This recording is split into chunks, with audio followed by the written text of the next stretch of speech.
Little Wolf, Big Chief Little Wolf, as we called him. More than just a wrestler, he was a fantastic character, and I was very lucky in later life to get to know him, to work with him, and to become a friend. Barry York, who's a research fellow at the Australian National University and also as a historian, he's going to write a book on Chief Little Wolf, and as a matter of fact, we've waited too long for this to happen. Please welcome Barry York to our program. Hi, Barry. Bert, thank you very much. Dr. Barry York, to be correct. That's so true. I mean, it's been a long time in coming, and thank goodness that you've taken on this project, because he was a great bloke, as no doubt you've discovered through your research. Well, what you just said has been said to me at least 200 times in letters that I've received in response to a handful of written inquiries I've made through daily papers and so on. And everyone says that it's long overdue, and he's a man who was deserving of a biography. I mentioned, apart from being a wrestler, he was also just a wonderful national identity. He was great not only for kids, but also for adults too. He and another wrestler, Dirty Dick Raines, they had some wonderful bouts together. Whether it was serious or not, who cared? Because I'm talking particularly about just post-Second World War. And it was a time when we were looking for heroes, new types of heroes. And this gentleman came along and he really fulfilled exactly what we were looking for. What else has come through in your research about him? Well, he had a great wrestling career in the United States as well, which a lot of people don't realise.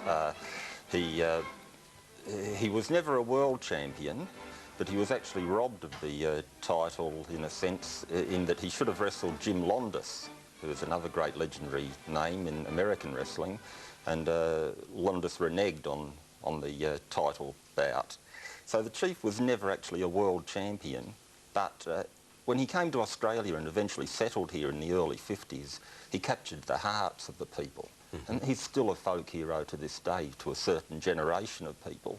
Yeah. Nothing's been written much about him, so he's kept alive in the hearts of people. He died in 1980. He'd spent pretty close to 20 years in hospital up until then, hadn't he?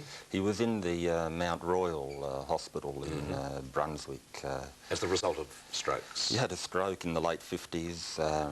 He returned to America in 1980. He wanted to die back in his homeland, and he passed away, I think it was 1984, a decade ago. Oh, was it right? Yes, yeah, 10 years ago. Yeah. The extraordinary thing too about the Chief was his amount of work for charity. Look, among the letters that I've received are a number from people who had polio. You know, in those days polio was quite a problem with children. And one woman was almost crying when I spoke to her on the phone, reminiscing about how the Chief had boosted her morale, visiting her and all the other children in hospital. And she swears that it was through his efforts that she ended up overcoming her problem, and she ended up becoming a dancer, believe it or not.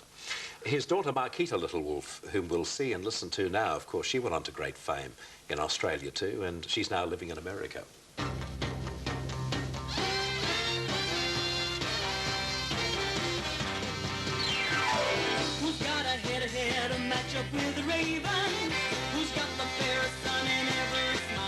Have you met up with her? Have you spoken to Marquita? I haven't yet. I've recently made indirect contact with her, and I hope to be in touch with her within a couple of weeks.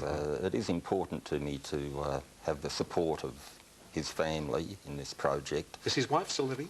I believe she is, yes. She's a great lady.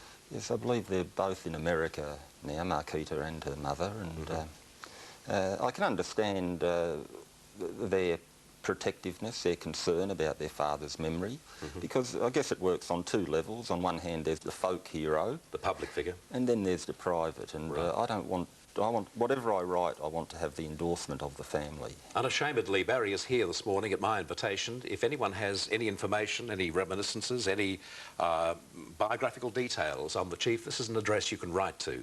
Dr. Barry York, Post Office Box 101, Lynham, in ACT, yes. 2602. And we do invite you to write to that address and help Barry present a document which should have been on the market many, many years ago to eulogise a great man. Thanks for coming in, Barry. Thank you, Bert. I wish you well with the project. Thank you very much.